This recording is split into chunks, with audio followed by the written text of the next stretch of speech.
Today I want to go through a simple mathematical concept that is showing that the current bull run in Bitcoin is actually following the last two bull runs extremely closely. And if history repeats itself, we're about to see a 3x blow off top.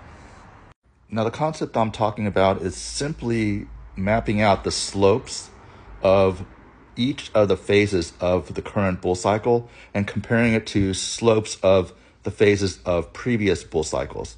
So if you see here, I've mapped out lines exactly that are tracing the slopes of this current bull cycle. And so far, I've only mapped out two lines. Now, I've taken these lines and exactly copied them, did not change anything for scale, and just basically click and drag them over to the previous two bull cycles. And remarkably, these lines fit exactly with the slopes of those bull cycles as well.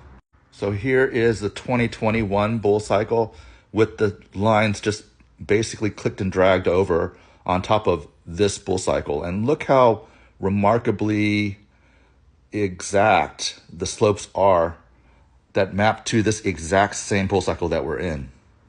Here is the 2018 bull cycle. And again, the slopes are exactly matching up with what we are seeing as of today, even without any scaling or changes in, the slope over time.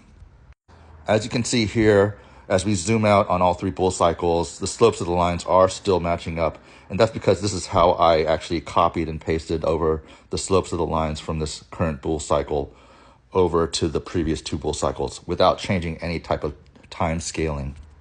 So the other thing that needs to be noted is after these two phases of the bull cycle, there's been a third phase in both 2018 and 2021, which is what people call the blow-off top. So just to estimate how large the blow-off top was in each of the cycles, in 2018, it was over 3x. Interestingly, in 2021, it was actually 3x as well. This is not financial advice, but will we see a blow-off top again in this bull cycle that matches the same slope of the previous two bull cycles? And will that blow-off top be another 3x? Only time will tell, but if you are investing in crypto or Bitcoin, please make sure that you manage your risk appropriately.